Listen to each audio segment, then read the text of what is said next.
بسم الله الرحمن الرحيم. الحمد لله وكفى وسلام على عباده الذين اصطفى وبعد. بسم الله الرحمن الرحیم. نن درسم په دې عنوان پیل کیږي چې آیا یو ژوندی نفس په دوو بدلېدی شي؟ د دې امکان شته چې یو ژوندی نفس تجزیه شي او دوه ژوندي ترې جوړ شي. د دې امکان شته که نه؟ قران خو وایي چې همداسې شوي. ساینس او علم هم دا خبره تاییدوي که نه؟ دا یو مهمه پوښتنه ده چې هر څوک یې په خپل ذهن کې لري او وایي د انسان پیدایښت څنګه پیل شوه. د یو مور پلار کله بېلابېلو. آیا د انسانانو د ټولو انسانانو مور پلار یوه جوړه ده که نه بېل بېل نسلونه پیدا شوي؟ مسلمانان په دې عقیده دي چې د ټولو انسانانو مور پلار یوه جوړه، بېل بېل نسلونه نه دي.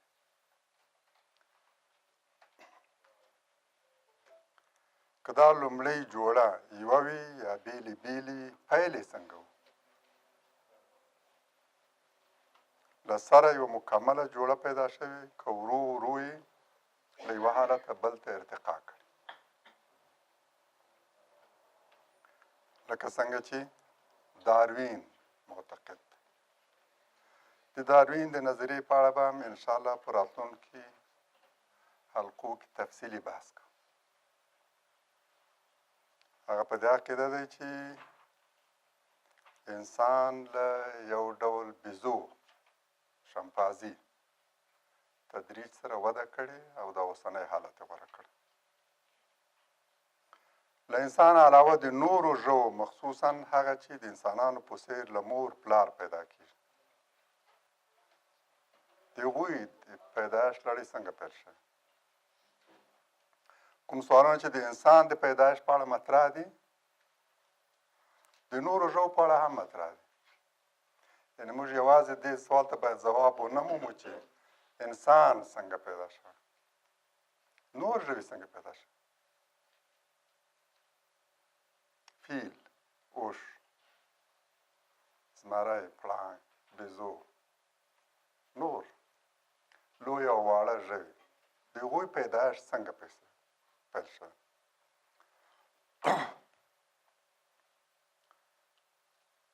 آیا کېدای شي ومنو چې لومړی د ټولو ژوو نارینه پیدا شوي، بیا د دوی له بدنه ښځینه جوړه شوې او له همدې جوړې بیا د هغوی نسل؟ آیا دا ادعا د انسان په اړه هم صدق کوي او د نورو ژوو او حیواناتو په ارتباط هم؟ آیا یو ژوندی نفس په دوو بدلېدی شي که نه؟ دا ډېرې مهمې پوښتنې دي. په ځواب یې ډېر علما ستړي شوي، په کلونو یې په دې ارتباط څېړنې کړي. د قران د آیاتونو په رڼا کې او د ژوو په خلقت او پیدایښت کې د الله تعالی سننو ته په پام سره او د علمي څېړنو له مخې دې نتیجې ته رسېدلي یو چې الله تعالی د ژوو د پیدایښت په پیل کې لومړی د هر ژوي یوه نطفه پیدا کړه. تاسو مخکنیو درسونو کې دا ولوسته. دلایل مو هم وړاندې کړل، د قرآن آیاتونه هم ګڼ شمېر چې د هغوی پیل له نطفې شوی. بیا له همدې نطفې د نارینه او ښځینه یوه جوړه رامنځته کړه. له یوې نطفې یو نفس چې قرآن د یو نفس په نامه یادوي، د هغوی جوړه رامنځته شوې. جوړه یعنې نر ښځه او له همدې جوړې د هغوی د نسل د دوام لړۍ پیل کړه.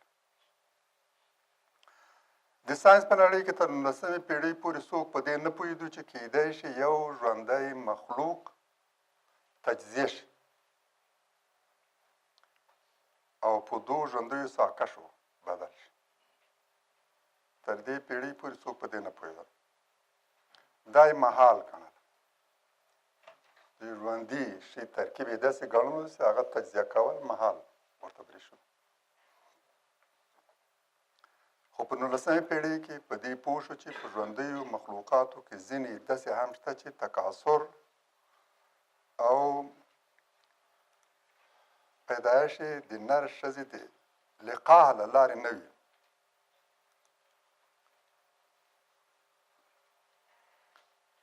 بلکې یو موجود په دوو تجزیه شي. که مو په یاد یې په مخکنیو درسونو کې مو ویل چې امیبې یو مثال دی. او په 20مې پیړۍ کې دا حقیقت ورته څرګند شو چې د انسان په وجود کې هم د ځینو حجراتو تکاثر د همداسې تجزیې له لارې رامنځته کېږي. د انسان د پیدایښت اصلي حجرات چې په لومړي سر کې جوړېږي، یو سلونه، 2 شي، 4 شي، 8 شي، 14 شي، تجزیه کېږي او د تجزیې له لارې وده کوي. راشئ وګورو چې قرآن په دې اړه څه وایي. د قرآن د مبارک آیات ته ځیر شي. یا ایها الناس اتقوا ربکم الذي خلقکم من نفس واحدة وخلق منها زوجها وبث منهما رجالا كثيرا ونساء واتقوا الله الذي تساءلون به والأرحام ان الله كان عليكم رقيبا. د سورې نساء لومړی آیت. ای خلکو له خپل هغه رب وویرېږئ چې له یوه نفس یې را پیدا کړی. له یوه نفس نوم نه اخلي. په ټول قرآن کې د دې یادونه ده شوې دا یو نفس یعنې څه څوک، فقط همدومره ویل شوي چې د یو ژوي نه، د یو نفس نه، د یو ساکش نه. او له هغې د ده جوړه را پیدا کړه او له دواړو یې ډېر نارینه او ښځې خواره کړل. هم د هغه الله په نسبت تقوا ولرئ چې په خپلو کې غوښتنې پرې کوئ، او هم د خپلوۍ په اړه. بېشکه چې الله ستاسو څارونکی دی. که د دې آیت الفاظو ته په دقت سره ځیر شئ نو وګورئ چې دلته ټولې پورتنۍ پوښتنې ځواب شوي. له دې آیته معلومیږي چې اول انسان له لومړي سره انسان پیدا شو. انسان پیدا شو له لومړي سره، له لومړني پیدایښت، له پیله. داسې نه ده چې مخکې یو شکل کې پیدا شوی دی، بیا ورو ورو ارتقاء کړی تر څو د انسان پړاو ته رسېدلی. نه، انسان پیدا شو. دوهم دا چې یو نفس په یوې جوړې بدل شو. یو ساکشه نفس په یوې جوړې بدل شو. دریم او بیا له همدې جوړې د ده د نسل سلسله پیل شوه. او دا ځواب موږ ته لارښوونه کوي چې د نورو ژوو د پیدایښت لړۍ به هم دې ته ورته وي. یوازې د انسان نه، بلکې د نورو ژوو د پیدایښت لړۍ به هم په همدې بڼه کې، په همدې شکل پیل شوي. د هرې نوې لپاره به لومړی یو نفس پیدا شوی وي، بیا له همدې یوه جوړه او بیا دغه جوړه د توالد او تناسل ذریعه ګرځېدلې. انشاءالله مطلب واضح ده. لکه چې د انسان پیدایښت پیل له یوه نفس، بیا یوه جوړه، بیا د هغوی له یو ځای کېدو د دې جوړې نه د هغوی د نسل دوام رامنځته شوی. همداسې باید د نورو ژوو هم، البته د ځینو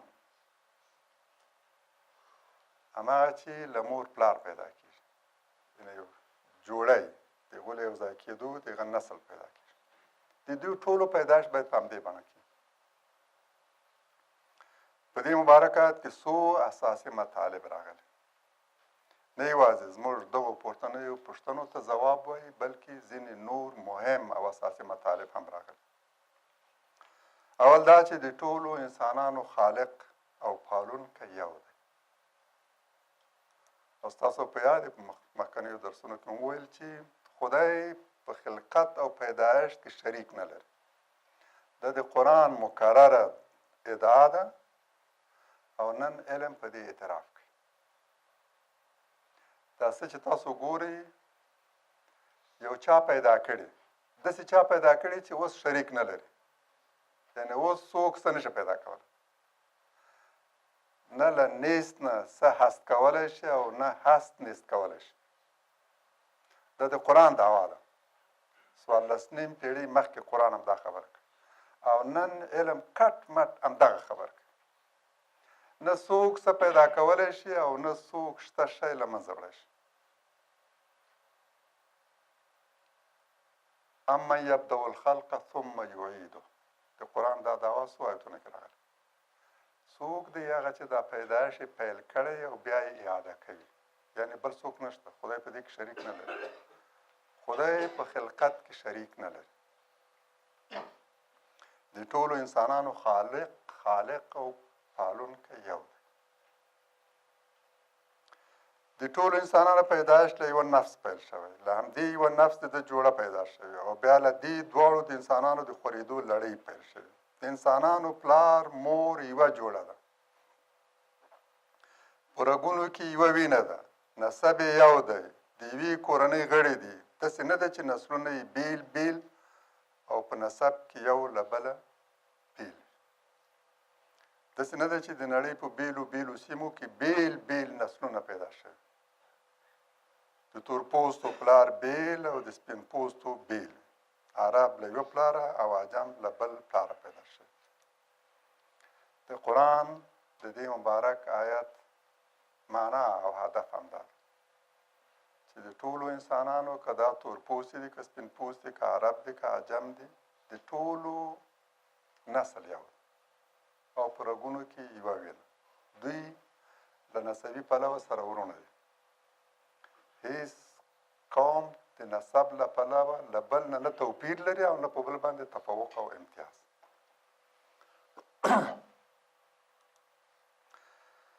قرآن په دې سره نه یوازې یو حقیقت څرګند کړی بلکې د ډېرو فتنو او د جګړو جرړې ایستلې.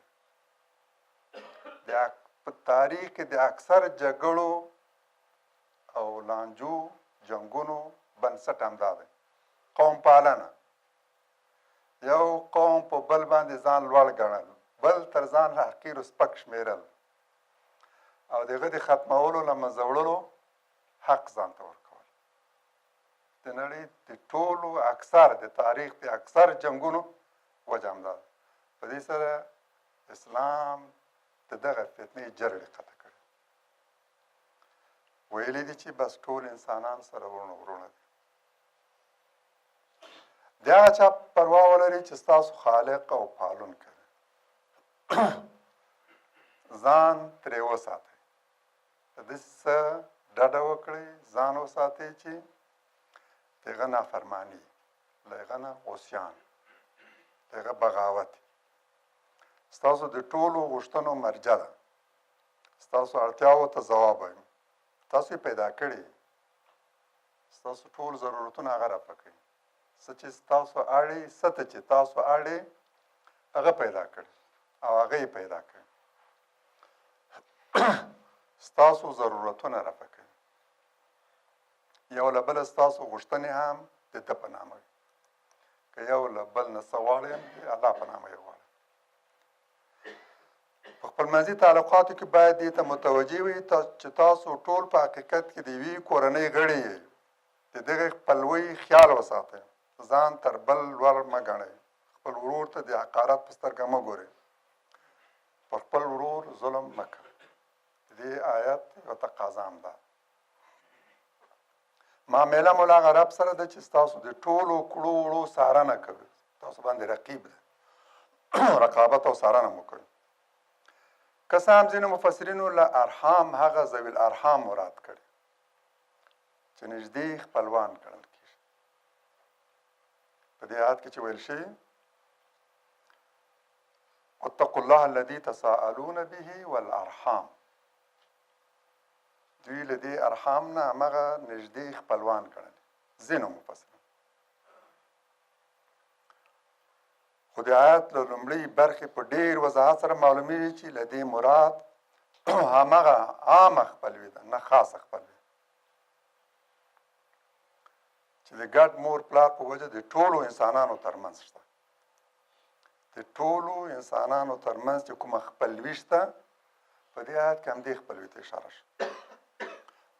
همداراز تساءلون یو له بل غوښتل او ډېر او مکرر غوښتل افاده کوي. موږ هر څه د الله د نامه په یادولو سره غواړو.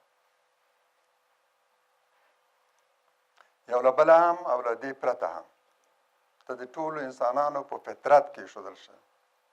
هندو او بودایي د بت خوا کې، مسیحي د مریم او عیسی علیهم السلام د مجسمو خوا ته، زردشتیان د اور په څنګ کې د خدای په نامه سوالونه کوي. کسان هغه همغه الله نه یادوي چې موږ یې یادوو، له همغه الله نه یې غوښتنې نه دي چې موږ ترې غواړو، خو سره له دې هغوی فکر کوي چې دا وسیله د همغه رب ده. د دوی له لارې موږ کولی شو د همغه رب نه خپل حاجتونه ترلاسه کړو. نو د آیت معنا هم دا ده چې له یو بل نه هم چې څه غواړئ او هسې هم چې تاسو څه غواړئ د خدای په نامه یې غواړئ. ځینې د خدای په پېژندو کې دوکه شوي، ځینو نفس واحد په غلطه توګه تعبیر کړي. دا نفس واحد چې وایي دا تعبیر نه لري چې ګواکې واقعا یو نفس و او له دې نه د هغه جوړه سوې ده او بیا له دې نه د هغه نسل دوام کړی، بلکې وایي چې ټول له یوه جنس پیدا شوي، د جنسیت له پلوه واحد یاست، نه په واقعي معنا له یو واحد نفس. یعنې ستاسو په خلقت کې هم عین ماده کارول شوې، د جنسیت له کبله یو یاست.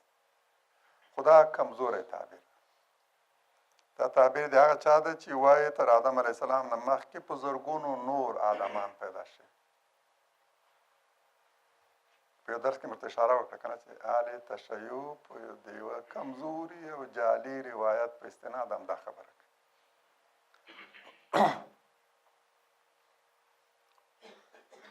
دقیقه معنا یې همدا ده چې له یوه نفس د هغه جوړه یعنې آدم او هوا خلق کړه، همدا جوړه، او بیا یې له دوی دواړو د دوی اولاد پیدا کړه.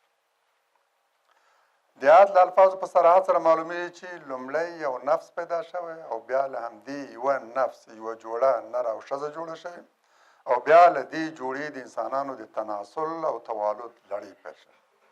د انسانانو د پیدایښت په اړه د قران دا بیان هغه واهي او بې بنسټه نظریه له بنیاده ردوي چې انسانان په مختلفو نسلونو ویشي او د هر نسل او نژاد لپاره بیل بیل اجداد لټوي.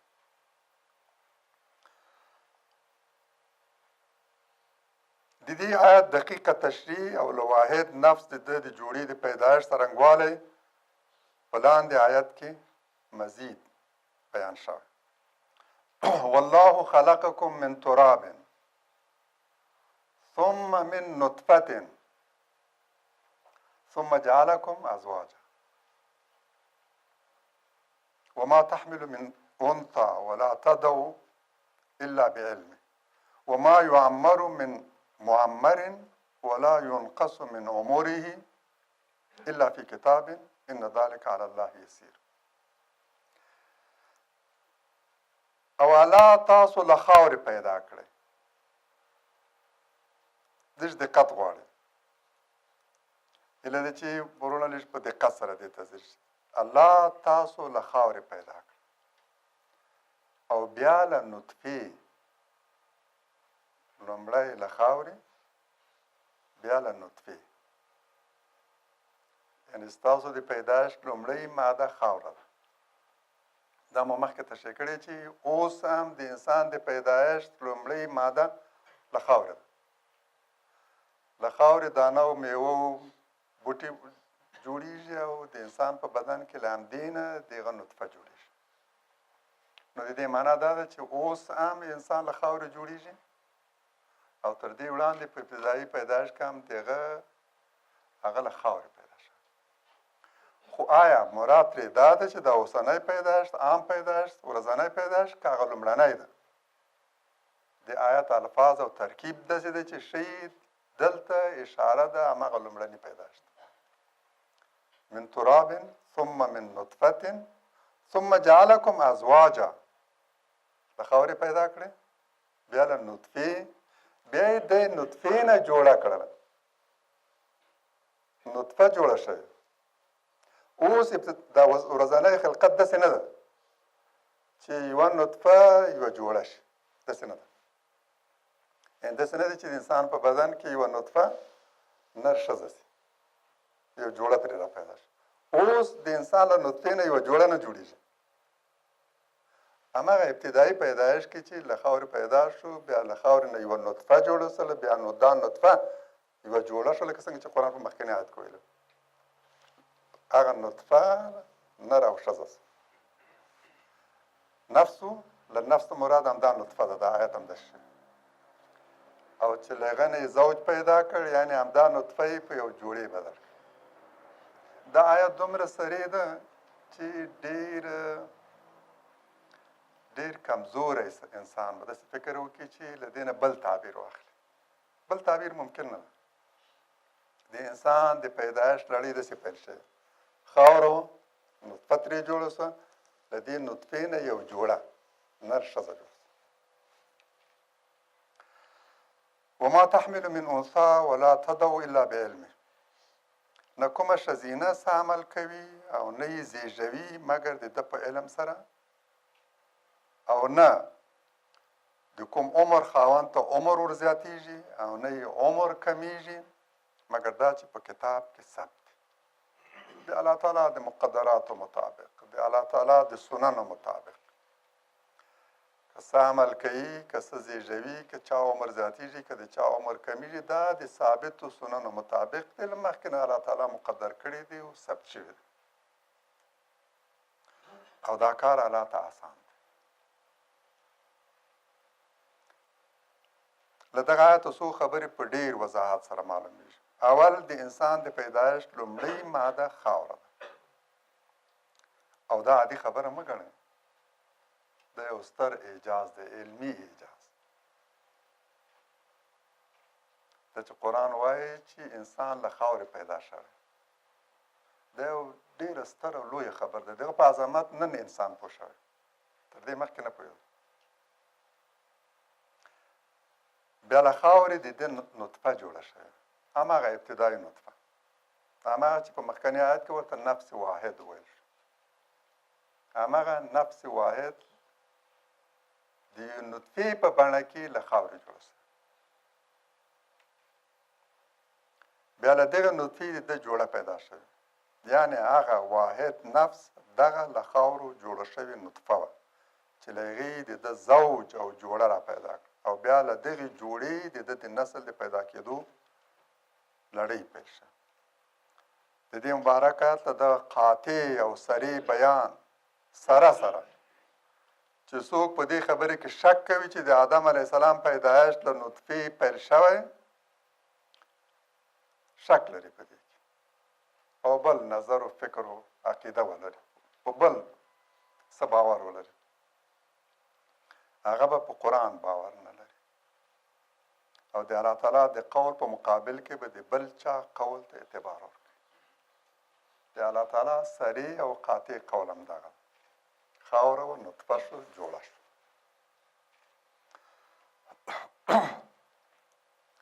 نن دغه پیدایښت داسې دی چې په د مور په رحم کې یا دا یوه نطفه نارینه کېږي هلک جوړېږي ترې جوړېږي او یا جلۍ ترې جوړېږي جوړه نه ترې جوړېږي نن خلقت داسې ده لومړی سلول چې جوړ شو دا به یا د یو نارینه سلول یا د ښځینه یا به هلک یا نجلۍ له دې نطفې لومړۍ نطفې چې د مور په رحم کې جوړېږي له دې نه جوړه نه جوړېږي بلکې یو یا نارینه یا ښځینه یا هلک یا نجلۍ اما هغه لومړنی پیدایښت چې قرآن په دې آیت کې ورته اشاره کوي هغه کې خاوره نطفه شوه نطفه یو جوړه شوه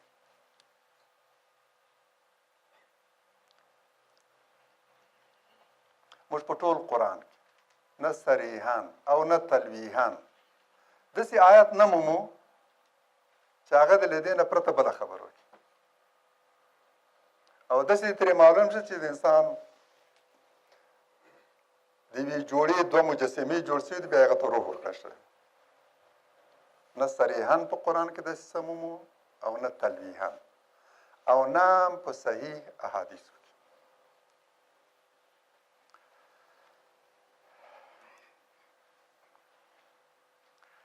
حتما به د دې ژوندون لړۍ په داسې یو حالت کې پیل شوي وي چې کېدای شي هغه ته د ژوند د پسرلي نوم ورکړو. هر څوک دا ادعا کوي چې دا نن ولې دا کار نه کېږي. په یاد مې د یو وخت مې پوهنتون کې وم له یو چا نه چې د بدخشان و بدیو زمان په نامه ګمان کوم یادېدو کمونیست و د ما له یو همټولګي سره مناقشه وه هغه وایي چې زه یو بل څوک راولم چې له تا سره بحث وکړي دا بدیو زمان یې راوستو هغه ډېر کمزوری و مات شو ویل یې چې زه ستا سوالونو ځواب نه لرم یو استاد به راولم ډېر معروف استاد انجنیر عثمان په نامه یادېږي دا د شورې جاوید د مشرانو او رهبرانو له ډلې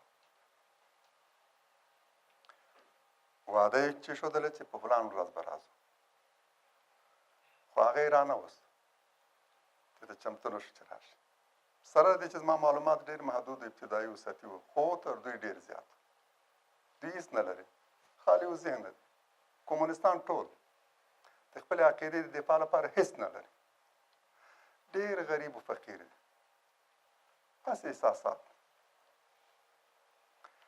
بیا له یو بل چا سره د لیدنې ترتیب ونیولی شو دې خبرې مو سم په یاده ما ویل چې علم وایي چې تر څو حیات نه وي حیات نه رامنځته کېږي د هر ژوي لپاره یو مخکنه ژوی پکار دی د دې پرته ژوندون ممکن نه ده دا د علم خبره ده زما نه ما ته وایي چې د ابتدایي پیدایښت نو څنګه پیل شوی وایي نه داسې نه ده دا اوس مصر په ساحل کې له اوبو نه اول یو حجروي نباتات جوړ شي بیا هغه ورو ورو وده کوي هسې اورېدلي وو معلم دا خو لومړی ځل دی چې له تا نه یې اورم تر اوسه پورې علم دا خبره نه ده کړې ځینې په همدې عقیده دی چې اوس هم د ژوو لړۍ همداسې روانه ده خو علم وایي چې نه د هر ژوي لپاره مخکې مور پلار ضرور ده له دې پرته ممکن نه ده که بوټی ده یو دانې ته ضرورت لري یوې څانګې ته چې قطع شي په ځمکې کې شخص یا مور پلار ته ضرورت لري له دې پرته ممکن نه ده اوس ولې دا لړۍ نشته دا څنګه ظروف او شرایطو چې په هغې کې د ژوندون لړۍ پیل شوه دې ته موږ کولی شو د ژوندون د پسرلي نوم ورکړو د قرآن آیاتونو او د پیغمبر علیه السلام د احادیثو په رڼا کې د ژوو د پیدایښت په اړه ویلی شو چې الله تعالی د ځمکې او اسمان له پیدا کولو وروسته د ځمکې پر سر داسې شرایط برابر کړي چې د ژوندیو مخلوقاتو د پیدا کولو او د هغوی د رشد او ودې لپاره ضروري دي کولی شو دا شرایط د ژوند پسرلی ونمو لکه څنګه چې په هر پسرلي کې ګڼ شمېر مړه ژوي د ځمکې له زړه او تل سر راوچت کړي راوټوکېږي او ونه او بوټی ترې جوړ شي همداراز د ځمکې پر سر د ژوندیو مخلوقاتو د پیدایښت لړۍ د ژوند په هغه پسرلي کې پیل شوی د مختلفو موجوداتو نطفې پیدا کړي له دغو نطفو د دوی ازواج او جوړې پیدا کړي او په دې سره یې په ځمکه کې د دوی د نسل د دوام او بقا لاره هواره کړه د هر ژوي لپاره مناسب شرایط پکار دي دا شرایط چې تامین نشي یو ژوی نه پیدا کېږي. لکه په دوبي کې د یوې ونې څانګه په خاوره کې ښخ کړي نو وده نه کوي، یوازې په سرلیک په ژمي کې هم نه کوي. ته باید انتظار وکړي چې هماغه ظروف و شرایط چې ورته لازم دي دا تامین شي، بیا دا څانګه وکري او د دې نه بوټی او ونه جوړه شي. دانه هم داسې ټول کال د خاورې لاندې وده نه کوي، خو په سرلیک کې چې په ځمکه باندې باران وورېږي، لکه چې قران وایي چې ځمکه وخوځېږي، وده وکړي او سمسور بوټي راشنه کړي. قرآن د هغه چا په ځواب کې چې د قیامت بیا ژوندون نه مني، د انسان لومړنی پیدایښت او د ده هره ورځ پیدایښت او له ځمکې او خاورې د نباتاتو راټوکېدل د دلایلو په توګه وړاندې کوي. داسې به پیدا کېږي لکه دا نن چې مړه ځمکه را ژوندی کېږي. یعنې ستاسو پیدایښت به همدغسې د قیامت په ورځ به لکه دا نن چې ګورې یوه ځمکه وچه سپېره ده او په هغې کې د ژوند اثار نه په سترګو کېږي، باران ورباندې وورېږي، حرکت کې راشي او سرسبز بوټي را ژوندي کړي. له دې معلومیږي چې د پیدایښت په اړه د الله تعالی مشهود سنت اوسنی چې موږ په خپلو سترګو ګورو چې الله تعالی مخلوق څنګه پیدا کوي، همدغه سنت د مخکني او وروستني پیدایښت لپاره دلیل دی. په دې اساس موږ هغه چاته چې د ابتدایي پیدایښت په اړه پوښتنه کوي وایو دا پیدایښت همداسې دی لکه دا اوس چې الله تعالی ژوندي شیان پیدا کړي. هغه لومړنی پیدایښت زرګونو کاله وړاندې هغه پیدایښت به داسې لکه دا نن، او د سبا ورځې پیدایښت به داسې لکه دا نن. قرآن هم داسې وایي. څوک چې له قیامته انکار کوي هغه ته ووایي چې څنګه یو سړی ومري، وجود یې تجزیه شي، په خاورې بدل شي، هډوکي وراسته شي، بیا به دا څنګه را ژوندی کېږي؟ وایي همدغسې لکه چې اول ځل یې ته پیدا کړي، نه یې پیدا کړي. دوم ځل پیدایښت تر دې ډېر اسان دی. لکه چې د لومړي ځل یې ته پیدا کړي بیا به دې پیدا کړي. لکه دا نن چې ګوري وکذلک تخرجون، دا ګوري چې وریځ راسي، باران ترې وورېږي، ځمکه لمده شي، وخوځېږي او رنګ رنګ بوټي را وټوکوي، همداسې به تاسو بیا را ژوندي کېږي. یعنې الله تعالی هم د اوسنی مشهود سنت په پیدایښت کې د مخکني پیدایښت لپاره د دلیل په توګه وړاندې کوي او هم د وروستني. د دې معنا دا چې پیدایښت کې د الله تعالی سنن ثابت دي، مخکې هم د دې مطابق وو او له دې نه وروسته به هم د دې مطابق.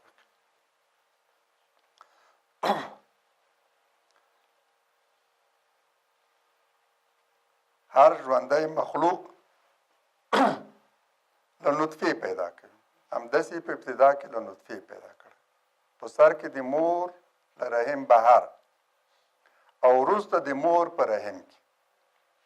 د قیامت په ورځ به یې داسې پیدا کوي لکه په لومړي ځل د ده پیدا شي. دا مطلب په دغه حدیث کې ډېر ښه توضیح شوی. عن ابي هريره رضي الله عنه قال قال رسول الله صلى الله عليه وسلم ما بين النفختين 40 قال 40 يوما قال أبيت قال أبيت قال 40 شهرا قال أبيت قال 40 سنة قال أبيت قال ثم ينزل الله من السماء ماء فينبتون كما ينبت البقل ليس من الإنسان شيء إلا يبلى إلا عظما واحدا وهو عجب الذنب ومنه يركب الخلق يوم القيامة رواه البخاري ومسلم. ابو هريره رضی الله عنه روایت دی چې رسول الله صلی الله علیه وسلم وفرمایل د قیامت د ورځې د دو پوکیدا ترمنځ به 40 وي. چا به ابو هريره ته ویل 40 ورځې؟ هغه ویل ما ډاډه وکړه یا مراد دا ده چې ما له پیغمبر علیه السلام د دې پوښتنې کولو نه ډاډه وکړه. او یا اوس له دې نه ډډه کوم چې دې باره کې څه ووایم څه دې ویلو لپاره نه لرم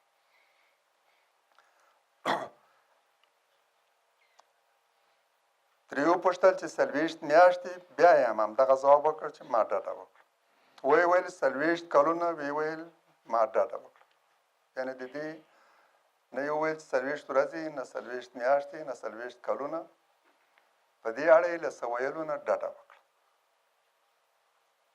بیا به الله تعالی له اسمانه اوبه ووروي نو په دې سره به داسې راټوکېږي لکه نباتات انسانان مخلوقات داسې به راټوکېږي لکه نباتات د انسان هیڅ داسې نه وي چې وروست نشي او له منځه ولاړ نشي مګر یو هډوکی چې هغه د ملا د تیر وروستۍ برخه ده او له همدې به د قیامت په ورځ پيدايښت ترکیب کیږي تاسو به هغه آیات هم په یاد دي چې د یوه مؤمن بنده قصه کوي چې په لاره تلو یو کلی یې ولیدو چې وران سوی دیوالونه و چتونه یې نسکور شوي سوال ورسره پیدا شو چې الله تعالی به دا بیا څنګه ژوندي کوي 100 کاله په خوب بیده شو چې راویښ شو پوښتنه ترې وشوه چې څونه موده پاتې شوی ویل چې یوه ورځ یا د یوې ورځې یوه برخه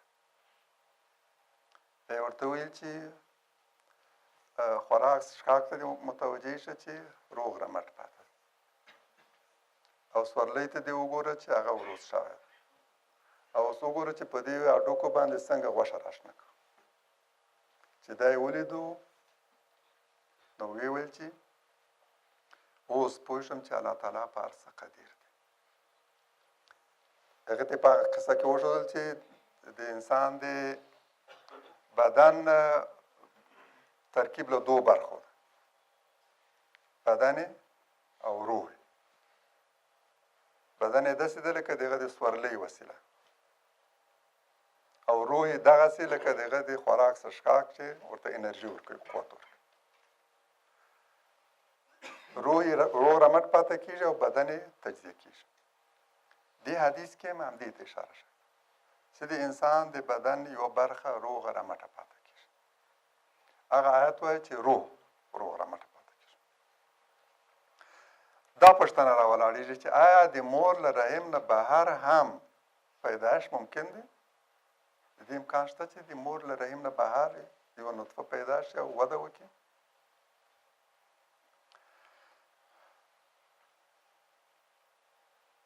ځواب دا دی چې هو دا ممکن دی دا کار ممکن دی او هره ورځ موږ ګڼ شمېر بیلګې په خپلو سترګو ګورو د ټولو بوټو او نباتاتو نطفې په ځمکه کې وده کوي مرغان او ډېر حیوانات د مور له رحم بهر له هګیو پیدا کېږي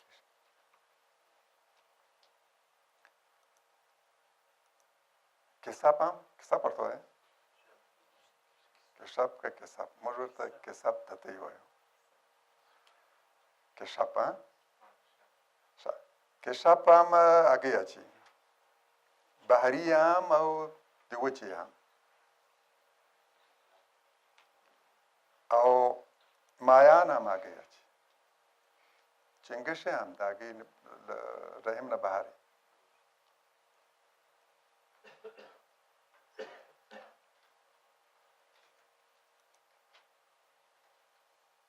د دې معنا دا ده چې د ډېرو حیواناتو نطفې د مور له رحم نه بهر وده کوي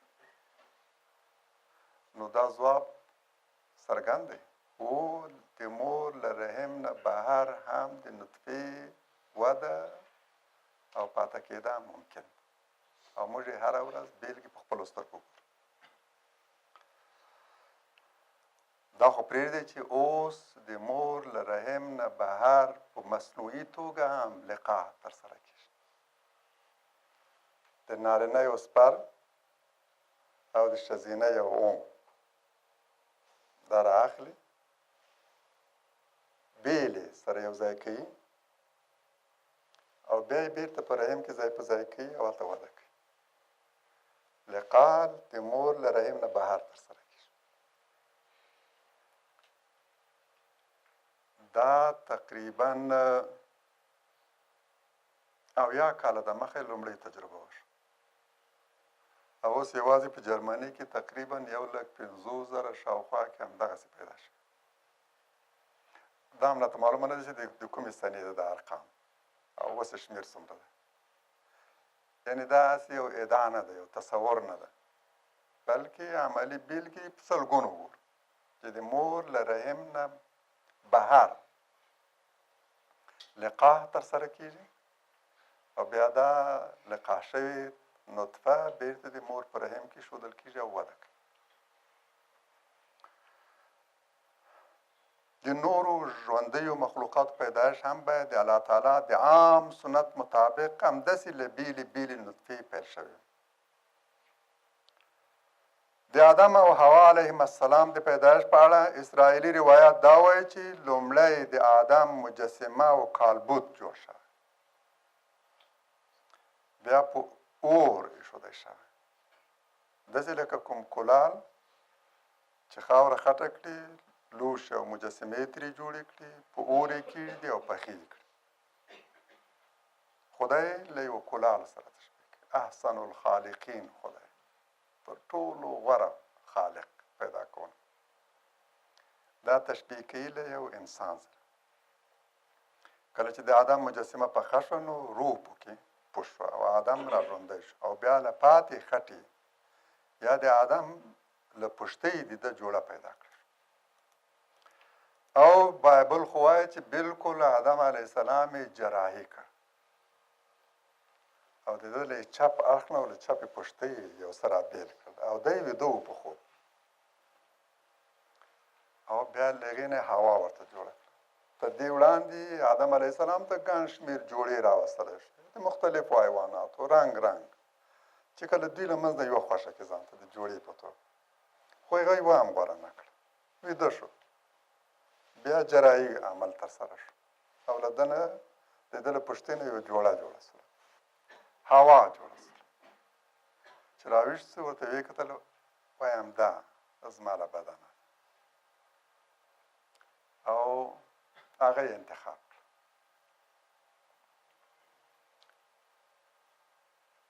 په عامو مسلمانانو کې او حتی مفسرینو کې ځینې د دغو روایاتو تر اغېز لاندې تللي او چیرې چې کوم متشابه لفظ تر سترګو شوی هغه یې د دغو اسرائیلي روایاتو په اساس تعبیر کړی. متاسفانه دا یو لویه ستونزه ده.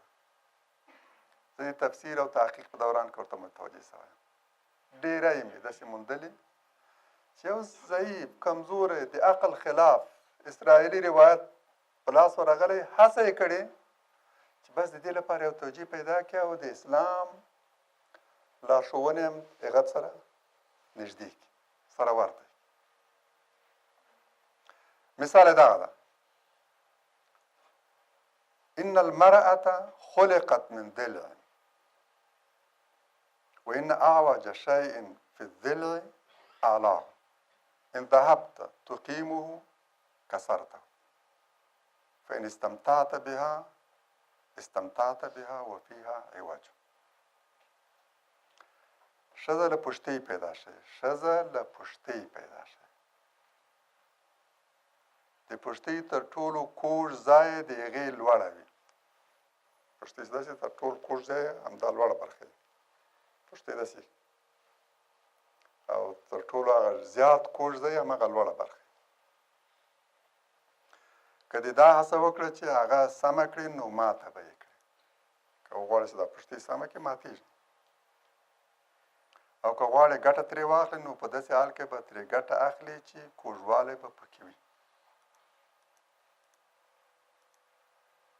دلته نه د حوا علیه السلام نوم ذکر شوی او نه دا ویل شوي چې دا د آدم علیه السلام له پوښتۍ پیدا شوی، برعکس ویل شوي چې هره ښځه له پوښتۍ پیدا شوی. او دا بدیهي خبره ده چې ټولې ښځې د سړو له پوښتیو نه دي پیدا شوي، بدیهي ده. ښځې د نارینه په څېر د مور پلار له نطفو پیدا کېږي.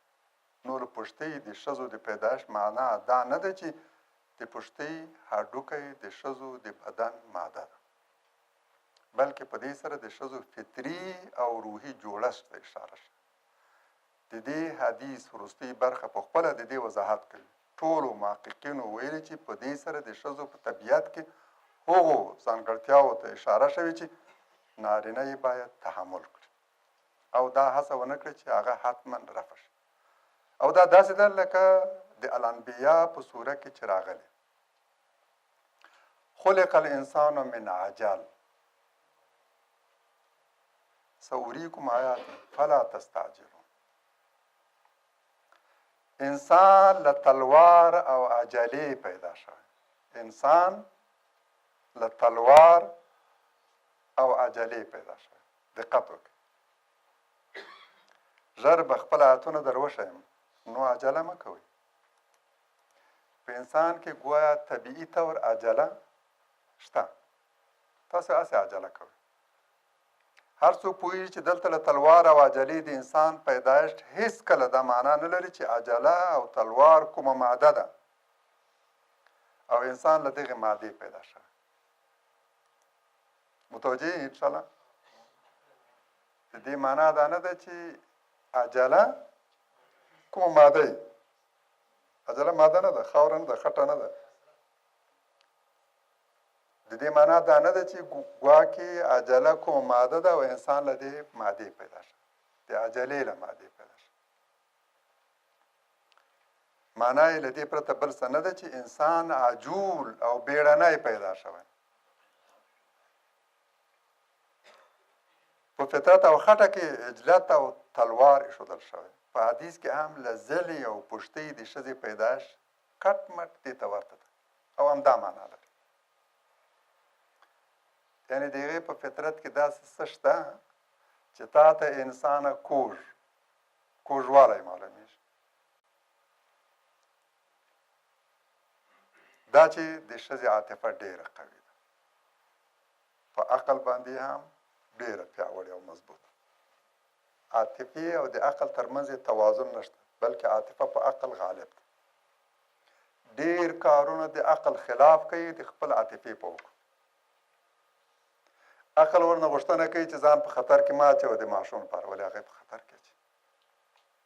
د هغې لپاره خوب پرېږدي. اول ورځ مې یو عکس لیدو چې په یو اپارتمان کې اور لګېدل او یو ښځې خپله وړه ماشومه رااخیستې ده، لاس کې نیولې او له دې کړکۍ راایستلې ده چې که دا سوځي نو دا ماشوم یې ژوندی پاتې شي. او هغه سوځېدلی و او دا ماشوم یې همداسې په لاس کې کلکه پاتې شوی چې بیا وژغورل شو. دې ته ورته دومره بېلګې دي چې انتها نه لري. خپل ژوند د خپل عقل خلاف خو د خپل عاطفې په حکم په خطر کې خپل ضرر مني،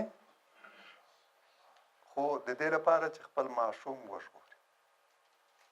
د عاطفې تقاضا دا ده چې خپل ځان وقف کړي او د عقل تقاضا غوښتنه دا ده چې خپل ځان بچ کړي، وژغوري.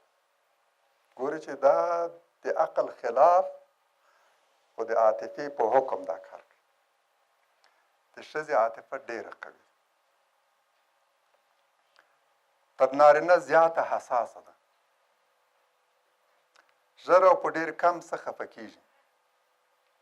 اوښکې باړګوانو ته نږدې دي. ژر په ژړا شي، ژر مروره شي، له ګاڼو او سینګار سره مینه لري. دې ته ورته نورې ځانګړتیاوې لري. دی په فطرت کې ایښودل شوي. دا له دې سره ښایي هر څومره چې د کومې ښځې عاطفه قوي وي همدومره به هغه غوره ښځه وي. لکه چې حدیث وایي او کوږوالی چې هر څومره لوړ وي هغه تر ټولو لوړ ځای ډېر کوږ.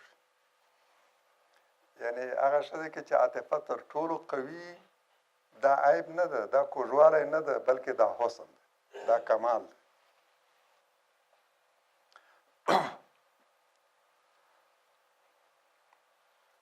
له خپل اولاد سره به یې زیاته مینه وي، ښه پالنه به یې کوي، له خپل میړه سره به یې محبت زیات وي. نارینه باید دا کوږوالی تحمل کړي او بې ځایه د سمولو هڅه ونه کړي. خو متاسفانه ځینو له دې واضح مطلب غلط مفهوم اخیستی. د دوی د غلطۍ سبب هماغه اسرائیلي روایات دي چې په دې اړه خواره شوي. هغوی هڅه کړې ده چې بس دلته چې کوم روایت پر لاس ورغلی ده د اسرائیلیاتو سره یې نږدې کړي، د هغوی ترمنځ تلفیق راولي. له همدې کبله د دې سترو سترو اشتباهاتو مرتکب شوي. او یا لکه د یوه حدیث دا الفاظ لما صور الله آدم، کله چې الله تعالی آدم ته صورت ورکړ، دوی دا آدم ته صورت ورکول داسې تعبیر کړي چې ګواکې الله تعالی د ده مجسمه جوړه کړه. هماغسې لکه اسرائیلي روایات وایي. حال دا چې قرآن د ټولو انسانانو د پیدایښت په اړه همدغه لفظ کارولی، لکه چې فرمایي هو الذي يصوركم في الارحام كيف يشاء. الله تعالی هغه ذات دی چې تاسو ته د میندو په رحم کې صورت درکړ، هماغسې چې ده غوښتل، په هماغه کیفیت کې چې ده غوښتل. یعنې د مور په رحم کې ما الله تعالی انسان ته صورت ورکوي. یو مرحله کې هغه فقط یو ټوټه د غوښې، وروسته هغه ته شکل ورکړه شي. آیا دلته د مور په رحم کې انسان ته صورت ورکول دا معنا لري چې د هغه مجسمه یې جوړه کړه؟ د قرآن د آیتونو له مخې خو آدم علیه السلام ته صورت ورکول داسې دي لکه د ده اولاد ته چې الله تعالی صورت ورکړي، او په ده کې روح پوکول هماغسې دي لکه د ده اولاد ته چې د مور په رحم کې روح ورکړي. باید همداسې، ځکه د الله تعالی سنن تغییر نه کوي، سنن یې همیشه ثابت دي. لکه د مور په رحم کې چې انسان ته صورت ورکړي، آدم علیه السلام ته باید همداسې صورت ورکړی. هغه زموږ جد ده، موږ د هغه اولاد. زموږ پیدایښت باید هماغسې لکه د ده پیدایښت، د ده پیدایښت باید همدغسې لکه زموږ پیدایښت. په دې کې توپیر عقل نه مني.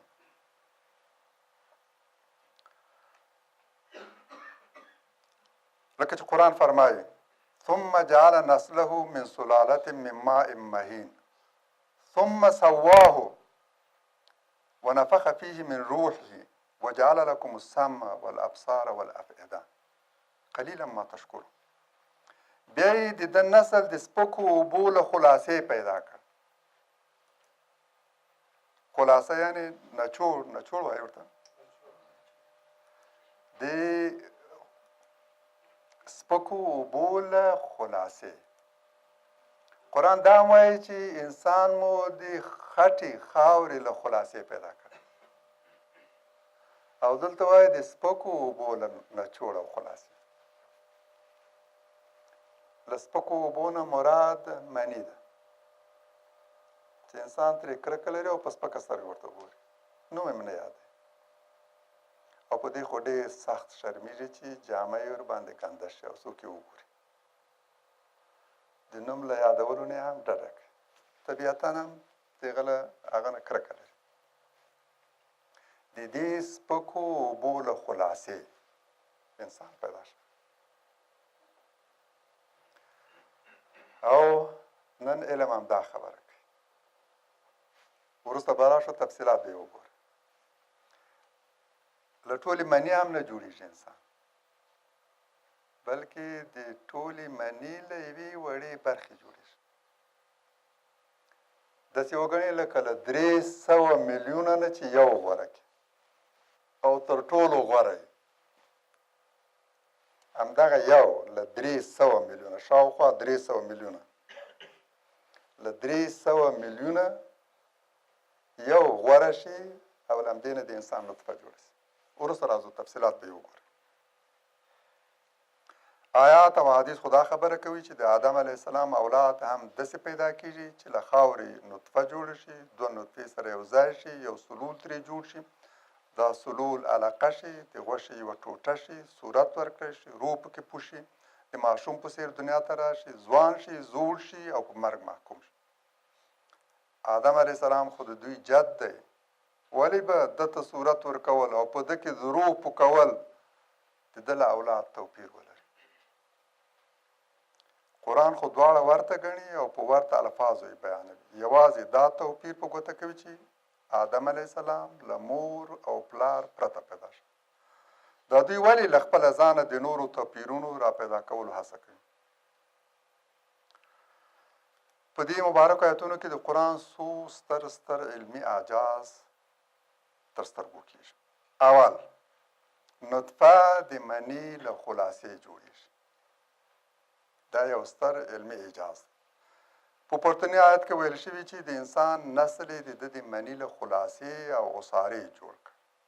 یعنې داسې نه ده چې د نارینه او ښځینه ټوله توی شوې مني د مور په رحم کې سره یو ځای کېږي او په ګډه ماشوم ترې جوړېږي، بلکې د دواړو له نچوړ او خلاصې د ماشوم نطفه جوړه شي. او دا هم هغه ستر علمي حقیقت دی چې علم اوس پرې پوه شوی او وایي چې د نارینه انسان په توی شوي مني کې په میلیونونو سپرمونه دي. له دغو ټولو سپرمونو یو او تر ټولو تکړه او پیاوړی په دې وتوانېږي چې د ښځینه انسان یو اوم ته ننوځي او د ماشوم نطفه ترې جوړه شي. یعنې داسې نه ده چې د دواړو ټوله مني سره یو ځای کېږي او له ټولو ماشوم جوړېږي، بلکې د مني له خلاصې او نچوړ د ماشوم نطفه جوړېږي. او داسې هم نه ده چې توی شوې مني مخامخ رحم ته درومي او له همدې په رحم کې ماشوم جوړ شي. داسې هم نه ده. داسې هم نه ده چې ګواکې د نارینه مني ټوله مخامخ درومي رحم ته او همالته له دې نه ماشوم جوړېږي. لکه دا چې ګواکې دا یوه دانه وي او اولته هغه یې هم پټی. داسې هم نه ده.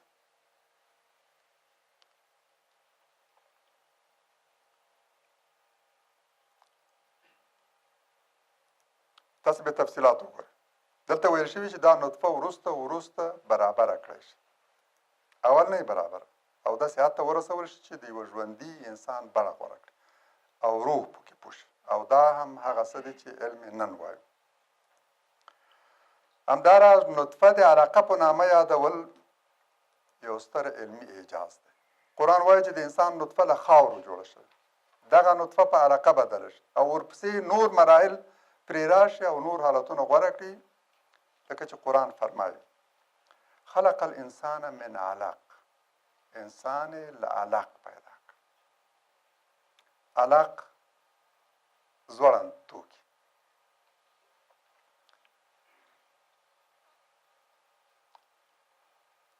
په دې اړه چې انسان یې له ځوړندو پیدا کړ، علق د علقه جمع ده. علقه ځوړند، یعنې له یو ځوړند شي پیدا کړ. یعنې په انسان باندې یو وخت داسې مرحله راغلی چې فقط یو ځوړند توکی و او له همدې نه وده ورکړل شوې ده، مختلف مراحل ورباندې راغلي او مکمل انسان ترې جوړ شوی. دا چې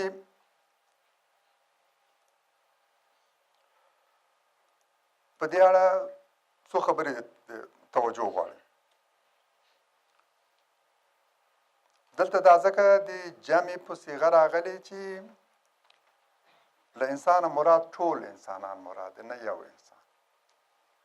ټول انسانان هر یوې له علقې پیدا کېږي. ټول انسانان له ځوړندو توکو پیدا کړي. علمي تحقیقات وایي علقه جامده وینه نه ده، بلکې د داسې حجراتو مجموعه ده چې د انقسام له لارې شمېر زیات شوی. هماغه لومړنۍ جوړه شوې خلیه او سلول د انقسام له لارې نوي سلولونه او حجرات پیدا کړي. داسې نه ده لکه ځینو چې باور درلود. یونانیانو دا عقیده چې انسان په یو مرحله کې د وینې یو لښتی ټینګه شوې وینه مسلمانانو ته هم له همدې ځای نه را انتقال شوی. علقه یې همداسې تعبیر کړی چې د علقې معنا یعنې کلکه شوې وینه. تاسو اوس تفسیرونو کې وګورئ، په اکثره کې به همدا ومومئ. حال دا چې په انسان باندې هیڅ کله داسې یو مرحله نه راځي چې هغه تړل شوې او سخته شوې وینې ته ورته هیڅ وخت دا نه راځي. اصلا وینه پر یو خاص وخت کې را پیدا شي په انسان کې، لومړي سر کې نه.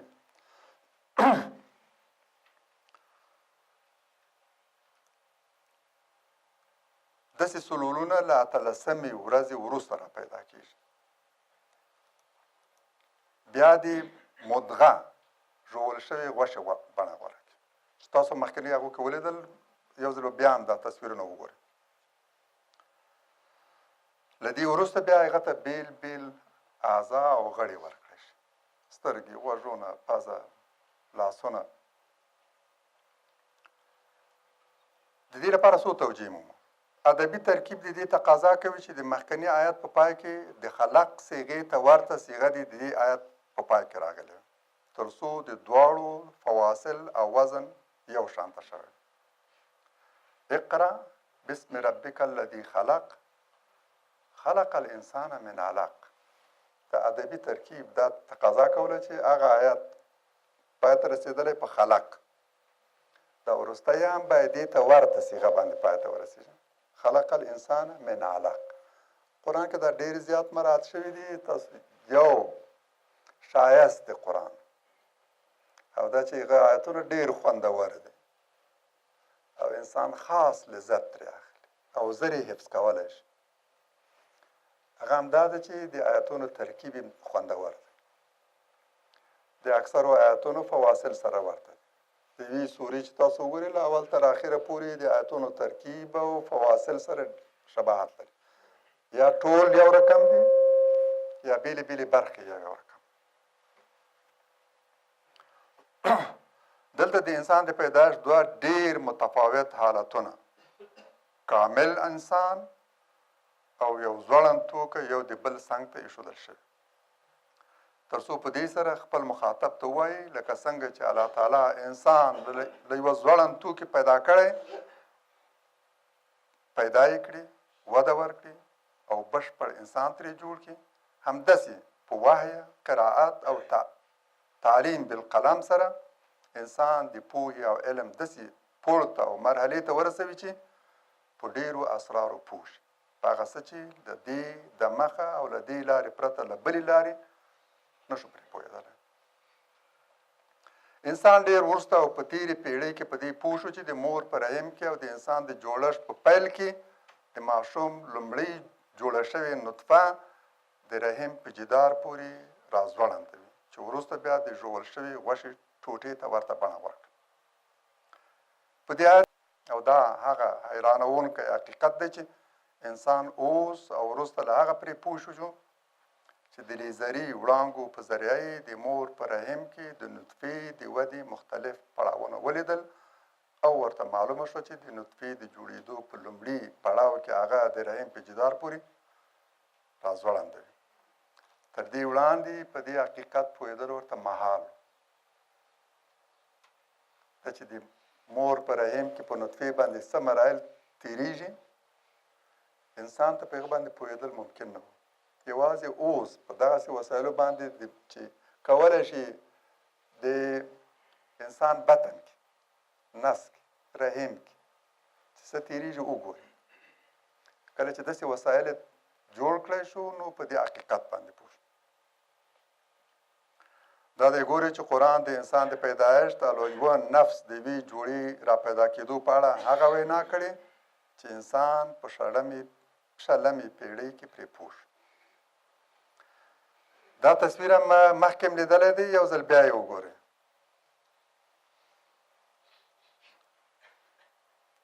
دا ګورئ د انسان د نطفې لومړنی حالت داسې شي په سترګو لیدل کېږي دا د ګوتې په سر یوه وړه نقطه چې ګورئ دا د انسان هغه لومړي حجرات دي چې تر دې نه لږ وړاندې قطعا په سترګو نه لیدل کېږي او ورو ورو چې دا یو سلول دوه شي څلور شي اته شي شپاړس شي او څه وخت ورباندې تېر شي بیا نو دومره شي بیا دغسې حالت غوره کړي دغه د علاقه حالت دا د رحم جدار دی او دغه علاقه ده بیا دا ګوري چې تر دې ځای پورې داسې لکه ژول شوې غوښه چې په اول ورځ مې په یو بل تصویر کې تاسو ته وښودلی چې تیار بلکل همدغسې شي د غاښونو اثار هم کې معلومېږي ګوري چې ورو ورو درومې تر څو د یو بشپړ ماشوم هغه غوره کړي دې حد ته راورسېږي او دنیا ته راشه. دا هماغه څه دی چې قرآن یې وایي او عجیبه نه ده واقعا چې دا ډېره ستره خبره ده. انسان په یو سطحي نظر سره خو داسې فکر کوي چې حتما به انسان په ابتدا کې یو انسان خو په واړه سیکل کې په مکمل انسان سترګې لاسونه غوږونه پښې هر څه به یې مکمل و خو لږ یې هغه کم حجم یې کم. انسان دغسې فکر کوي ولې قرآن د دې عام ذهنیت خلاف وویل چې نه اول داسې وي داسې وي داسې وي ډېر وروسته تا ته صورت درکړه شوی ده ډېر وروسته تا کې روح پوه شوی ده. په دې خبرو باندې هغه مهال انسان ته محال و چې پوه شي. قرآن همدا خبره وکړه او نن علم په دې باندې باور لري او همدغه خبره کوي.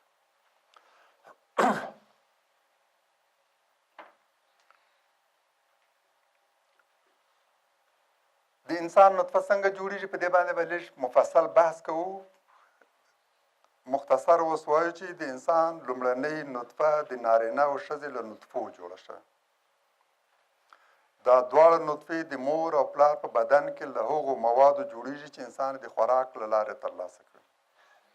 د انسان ټول خوراکي توکي له خاورو جوړیږي. همدا خاوره ده چې ونې ترې میوې جوړوي، بوټي ترې دانې او حیوانات ترې شیدې او د انسان په بدن کې ترې نطفه جوړه شي.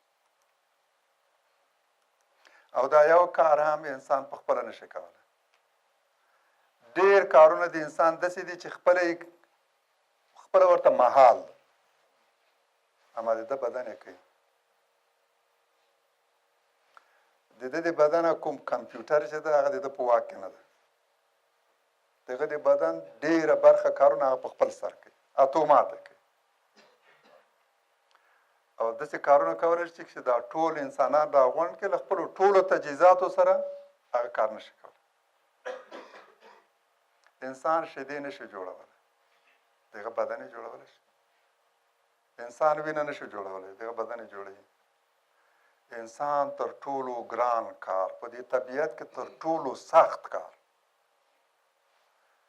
هغه د نطفې جوړول دي، د سپرم او اوم جوړول دي، د هګۍ جوړول دي د انسان په بدن کې. د انسان بدن یې جوړولی څه خو لږ نه ډېر. په هر ساعت کې 100 میلیونه سپرم جوړوي په هره ورځ کې او په هره ثانیه کې تقریبا 1500 سپرم د انسان بدن جوړولی شي. ولې که دا دنیا ټول علما له ټولو لابراتوارونو سره له ټولو تجهیزاتو وسایلو سره را جوړ کړي سپرم جوړول خو پرېږده 21 نشي جوړولی. 21 هیڅ عضوي ماده انسان نشي جوړولی. دغه ساده ماده چې یو بوټی یو واښه بهر کې جوړوي انسان د هغه له جوړولو عاجز ده، ورته مقدور نه ده، ممکن نه ده او نن اعتراف ورباندې کوي.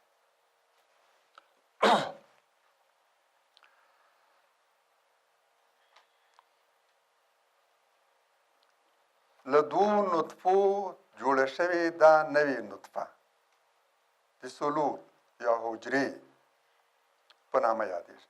دا حجره په حقیقت کې د داسې ژنونو مجموعه وي چې هر یو یې د انسان په بدن کې خاصه دنده ترسره. همدا سل وروسته راځو انشاءالله مفصل په دې باندې بحث کوو. دا په دې کې د انسان ډي ان اے، په دې کې د انسان ژینوم د ژینونو د ترکیب یو لړۍ، په دې کې ژینونه او شاوخوا 22,000 ژین او د هر یو دنده په دې یو واړه سلول کې تر دې هماغه عکس کې تاسو ولولئ هغه د ګوتې په سر یو نقطه تر دې نه وړاندې مرحله کې کله چې یو سلول په دې یو سلول کې دومره اسرار دي، د کوډ دومره مجموعه ده چې خدای خبر څو ټونه ډي وي ډي ترې جوړېدلی شي.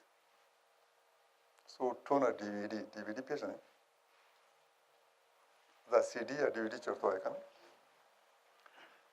څو ټونه ډي وي ډي ترې جوړېدلی شي. په همدې یوه حجره کې دومره اسرار، دومره شفر، رمز، کوډ دې کې ښودل شوي ده. په دې کې دا شته چې دا یو ژن به کومه دنده ترسره کوي، پزه به چیرې جوړوي او څنګه به داسې دا مراعات کوي چې دوه لاسونه ولري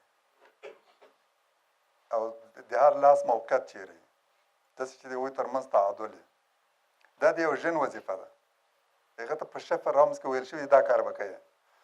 د هغه کې دا سافټویر ایښودل شوی چې ستا دنده دا ده، دوه لاسونه به داسې جوړوي چې د انسان بدن متعادل، دوه سترګې به ورته ورکوي، دوه غوږونه به ورته ورکوي، د پزې دوه سوري به ورته ورکوي او همداسې دوه پښتورګي به ورته ورکوي، دوه سږي به ورته ورکوي او نور دوه غوږونه، د هر یو موقعیت، د هر یو رنګ او د هر یو هغه جوړښت، دا ټول ورته دنده ورته سپارل شوي په یو کوډ کې ورته ویل شوي.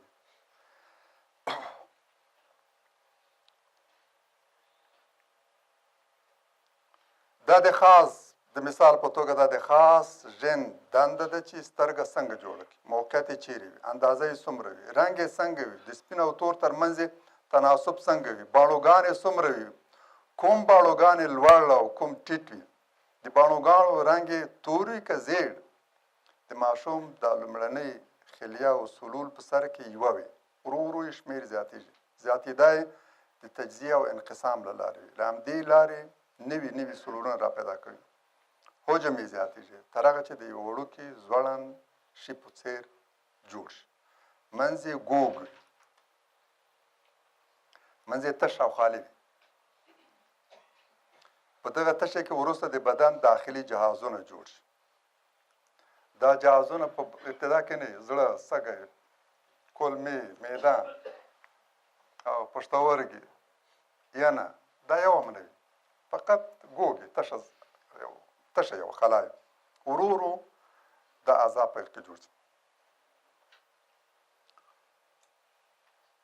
بیا د غوښې او بیا د غضروف بڼه غوره کړي، د بدن غړي یو په بل پسې وړاندې او وروسته رامنځته شي تر هغه چې بشپړ ماشوم ترې جوړ شي.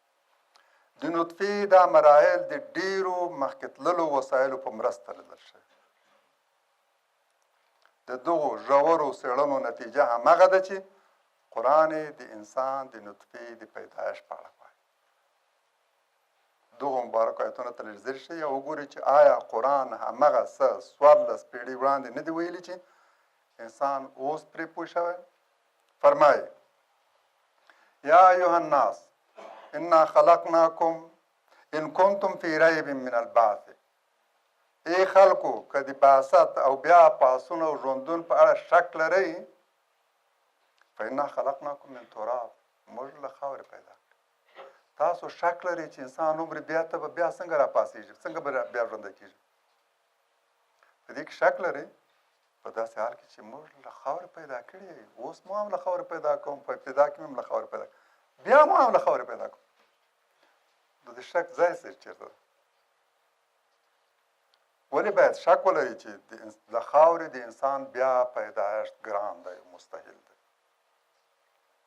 مګر د لومړي ځل لپاره یې له خاورې پیدا نه کړئ، ستاسو پلار، جد هم او تاسو هم او ستاسو اولاد هم. ثم من نطفة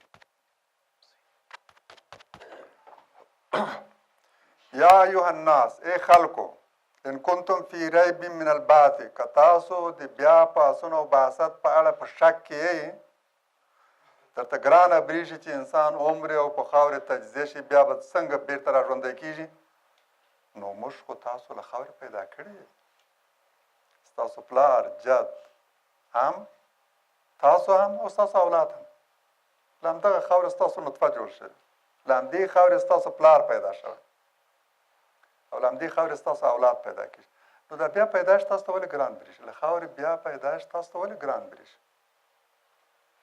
ثم من نطفه بیا مو له نطفې پیدا کړي ثم من علقه بیا له علقې له ځوړندو ثم من مضغه مخلقه وغیر مخلقه بیا مو له داسې ژول شوی غوښې چې صورت ورکړی شوی نه دی او صورت ورکړی شوی دوه مرحلې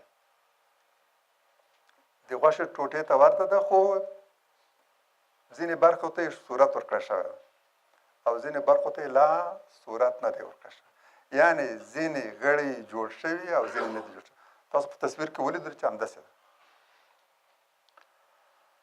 لنبین لکم چې تاسو ته یې وښیو ونقر فی الارحام ما نشاء الى اجل مسمى بیا په رحم کې څه چې وغواړو تر یوې ټاکلې نیټې مستقر کوو